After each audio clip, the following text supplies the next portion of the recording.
ओम प्रणाम सभी को। चलिए हम लोग बाकी का जो बाकी रह गया था हम लोग का कक्षा की आज की कक्षा की शुरुआत करते हैं और जो बाकी था उसको भी आज पूरा कर लेते हैं। तो पहले सबसे पहले प्रार्थना कर लेते हैं, उसके बाद हम लोग आगे बढ़ेंगे। ॐ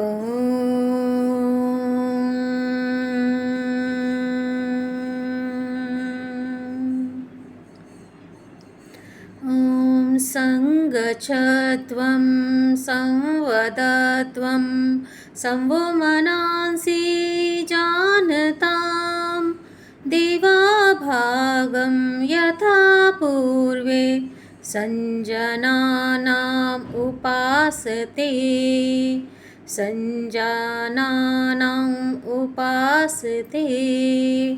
ॐ शान्ति शांति शांति ही। दोनों हथेलियों का घर्षण कर लीजिए और घर्षण से प्राप्त ऊर्जा को अपनी आँखों पर और अपने संपूर्ण शरीर में धारण करेंगे।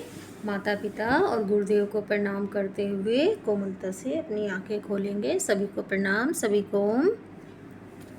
तो हमने इसके पहले जो पढ़ा था उसके बाद अब हम लोग आगे पढ़ेंगे पुरुष के बारे में, ठीक है। तो पुरुष क्या है, तो पुरुष के बारे में हम लोग जान लेते हैं। पुरुष चेतन है और सांख्य का जो पुरुष है वो विशुद्ध है, यानी शरीर, मन, बुद्धि और अहंकार से परे है या पृथक है। इसका प्रमुख लक्षण है चेतन। ये चैतन्य का स्वरूप है, यानी कि चेतनता।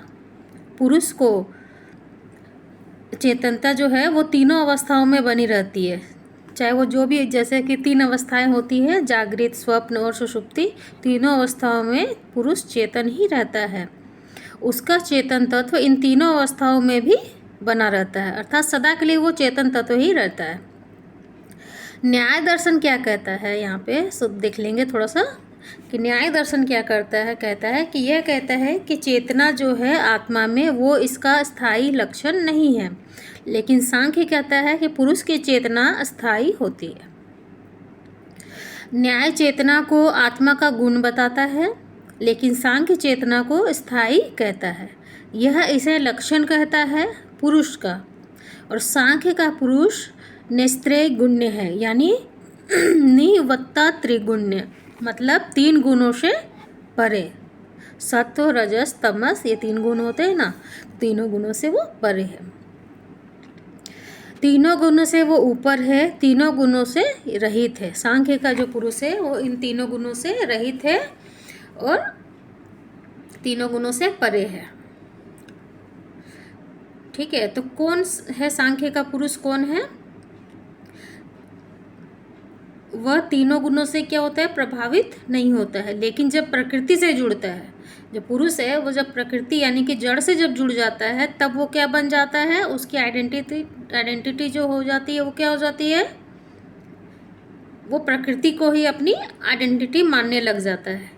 यानी कि जड़ से जब आत्मा जुड़ जाती है तब वो जीवात्मा बन जाती है और वह इससे प्रभावित होने लगता है। और तीनों गुण जो है सत्व, रजस, तमस, तो उनके हिसाब से ही वो कार्य करने लग जाता है और उनके अनुसार ही वो व्यवहार करने लग जाता है।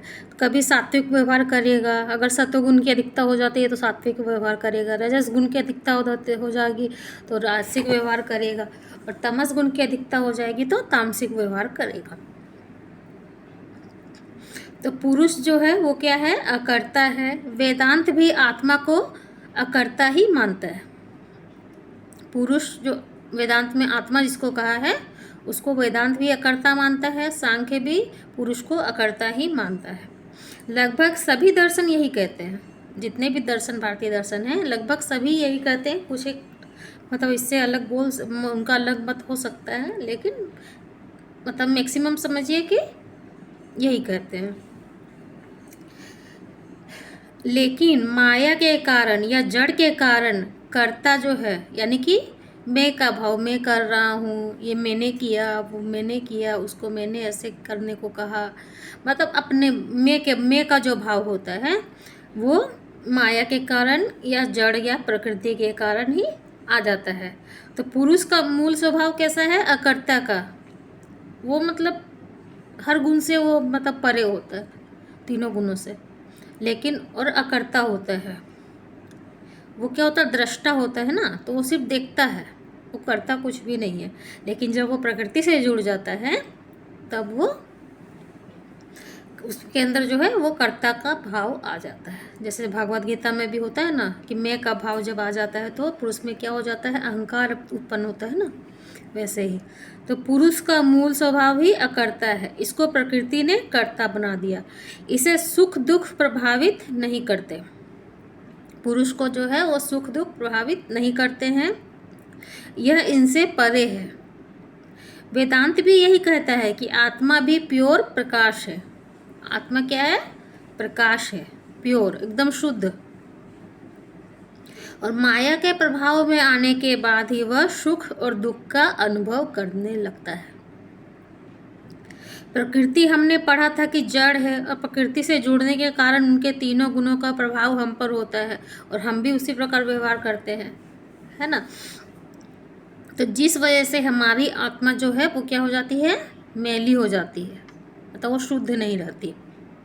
उस पर तीनों गुणों का जो प्रभाव पड़ जाता है, तो अगर जिसमें सत्व गुण ज़्यादा होगा तो उनका व्यवहार थोड़ा सात्विक हो जाएगा। जैसे हम लोग मंदिर में जाते हैं तो उस वक्त हम लोग किस गुण में रहते हैं? सत्व गुण में रहते हैं, तो हमारा उस वक्त कैसा व्यवहार होता है? सात्विक व्यवहार होता है। लेकिन जैसे ही हम लोग वहाँ से वापस आते हैं मंदिर से और फिर अपने मतलब अपने रोज़ के कार्य में लगते हैं, तो हमारा व्यवहार हमारे मतलब जैसा जैसा कार्य होता है उसके हिसाब से बदलता रहता है। कभी मन चंचल हो जाता है, राजस गुण का मतलब वो क्या है? क्रियाशील होता है।